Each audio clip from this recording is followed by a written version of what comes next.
नमस्कार दोस्तों, हम लोग रिवाइज योर सेल्फ पे हम लोग आज 2 करेंगे। तो चलिए चालू करते हैं इस पीडी का बिना टाइम गवाए हुए। तो आइए, पहला क्वेश्चन है, विश्व की कुल क्षेत्रफल का कितना प्रतिशत है क्षेत्रफल भारत में स्थित है? तो आपका ये राइट आंसर कितना हो जाएगा? 2.42%। चलिए क्वेश्चन नंबर 2 है, भारत में जनगणना की अवधि है। तो देखिए, भारत में जनगणना प्रत्येक 10 वर्ष पर होती है। चलिए नेक्स्ट है, भारत की कुल जनसंख्या कितनी है? भारत की कुल जनसंख्या कितनी है? 121.08 करोड़ है। चलिए क्वेश्चन नंबर 4 है आपका, भारत की सबसे बड़ी जनजाति कौन सी है? सबसे बड़ी जनजाति कौन सी है आपका? तो गौर हो जाएगा।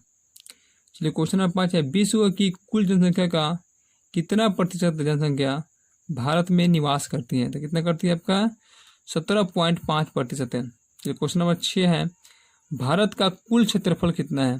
भारत का कुल क्षेत्रफल तो देखिए राइट आंसर हो जाएगा 32,87,263 वर्ग किलोमीटर है। चलिए अगला है, भारत के दक्षिणी छोर को क्या कहा जाता है? भारत के दक्षिणी छोर क्या कहा जाता है? इंदिरा पॉइंट। नेक्स्ट है, भारत की कुल स्तरीय सीमा की लंबाई कितनी है? तो कितनी है इसका लंबाई? 15,200 किलोमीटर। चलिए अगला है, भारत की कुल समुद्री तटीय रेखा या सीमा की लंबाई कितनी है? तो 7,516.5 किलोमीटर है। चलिए क्वेश्चन नंबर 10 आपका कर रहे हैं, भारत की मुख्य भूमि से लगे समुद्री तटीय रेखा की लंबाई कितनी है? तो राइट आंसर कितना हो जाएगा आपका? 6100 किलोमीटर। अगला है, भारत का मानक समय 82.5 डिग्री पूर्वी देशांतर रेखा किसके मध्य से होकर गुजरती है? तो किसके मध्य से गुजरती है? मिर्जापुर से। मिर्जापुर से। चलो नेक्स्ट है, सूर्य की ऊर्जा का मुख्य स्रोत क्या है? तो सूर्य का मुख्य स्रोत क्या है? नाभिकीय संलयन। अगला है, भारत में राज्यों की संख्या कितनी है? तो भारत में संख्या कितनी है आपका? 28। कितनी है? 28। चलिए नेक्स्ट है, सूर्य का मुख्य संघटक क्या है? सूर्य का मुख्य संघटक क्या है? राइट आंसर क्या हो जाएगा आपका? हाइड्रोजन और हीलियम। चलिए अगला क्वेश्चन है, भारत की जल क्षेत्र सीमा कहाँ तक फैली हुई है? तो कहाँ तक फैली हुई है? 12 समुद्री मील तक। चलिए नेक्स्ट है, कर्क रेखा भारत के कितने राज्यों से होकर गुजरती है? तो कितने राज्यों से गुजरती है आपका? 8 राज्यों से। चलिए नेक्स्ट है, 82.5 डिग्री पूर्वी देशांतर रेखा भारत कितने राज्यों से होकर गुजरती है? तो कितने राज्यों से गुजरती है? राइट आंसर कितना हो जाएगा आपका? 5। नेक्स्ट है, सूर्य का दीप्तिमान सतह क्या कहलाता है? तो क्या कहलाता है? प्रकाश मंडल। चलिए अगला, पृथ्वी के सबसे निकट स्थित ग्रह कौन सा है? तो सबसे निकट ग्रह कौन सा आपका? शुक्र हो जाएगा। चलिए नेक्स्ट है, सबसे प्राचीन पर्वत किसे माना जाता है? तो किसे माना जाता है? अरावली को। चलिए अगला क्वेश्चन है, विश्व नंबर सबसे नवीन पर्वत किसे माना जाता है? तो किसे माना जाता है? हिमालय को। चलिए अगला 22 नंबर क्वेश्चन है, भारत के किस राज्य का प्राचीन नाम नेफा था? तो नेफा था किसे? अरुणाचल प्रदेश का। चलिए अगला है, भारत की प्रथम जनगणना की शुरुआत लॉर्ड मेयो के शासनकाल में किस वर्ष की गई थी? किस वर्ष की गई थी?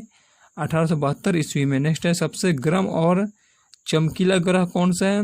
ये शुक्र ग्रह है, और इसको भोर का तारा भी या सांझ का तारा भी कहा जाता है। नेक्स्ट है, सूर्य के सबसे निकट स्थित ग्रह कौन सा है? तो ये कौन हो जाएगा आपका? बुध है, सबसे नजदीक ग्रह है। अगला है, सर्वाधिक उपग्रह वाला ग्रह कौन सा? सबसे ज्यादा उपग्रह वाला ग्रह आपका कौन है? बृहस्पति है। चलिए 17वां क्वेश्चन है, भारत की प्रथम नियमित जनगणना 1881 ईस्वी में किसके शासनकाल में हुई थी? तो किसके शासनकाल में हुई थी? लॉर्ड रिपन के शासनकाल में हुई थी। नेक्स्ट है, क्षुद्र ग्रह किन 2 ग्रहों के बीच में स्थित है? किसके बीच में स्थित है? बृहस्पति और मंगल के बीच। नेक्स्ट है, सी ऑफ ट्रैंक्विलिटी कहाँ पर स्थित है? कहाँ पर स्थित है आपका? चंद्रमा पर। नेक्स्ट है, बिना उपग्रह वाला ग्रह कौन सा है? इसका राइट आंसर क्या हो जाएगा? बुध और शुक्र। नेक्स्ट है, भोर या सांझ का तारा किससे कहा जाता है? तो किससे कहा जाता है? शुक्र को। नेक्स्ट है, सबसे बड़ा उपग्रह कौन सा है? तो सबसे बड़ा उपग्रह कौन सा है?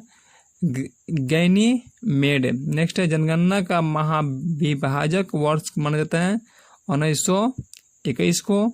नेक्स्ट, सौरमंडल का सबसे बड़ा और भारी ग्रह है बृहस्पति। नेक्स्ट है, विश्व जनसंख्या दिवस कब मनाया जाता है? तो ये मनाया जाता है आपको 11 जुलाई को। नेक्स्ट, जनसंख्या का अध्ययन क्या कहलाता है? तो जनसंख्या का अध्ययन क्या कहलाता है? डेमोग्राफी। नेक्स्ट है, भारत का कुल जनसंख्या घनत्व प्रति वर्ग किलोमीटर कितना है? तो कितना है? 382 व्यक्ति। नेक्स्ट है, पृथ्वी के विपरीत दिशा में घूमने वाला ग्रह कौन है? मतलब घूमने वाला तो अरुण और कौन ग्रह है?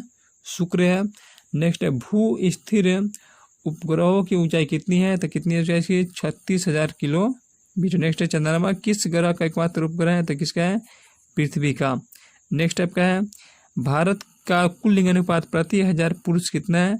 तो 1000 पुरुष पर कितना है? 943 मतलब महिलाएं हैं। चलिए अगला लास्ट क्वेश्चन है, एक समुद्री मील कितना बराबर? एक समुद्री मील बराबर होता है 1.852 किलोमीटर। तो प्लीज़ आपको इसी तरह जीके जीएस मिलता रहेगा, तो प्लीज़ बताइएगा कि हमारा वीडियो कैसा लगा आपको। अगर अच्छा लगे तो लाइक, शेयर और चैनल को सब्सक्राइब करना नहीं भूलिएगा।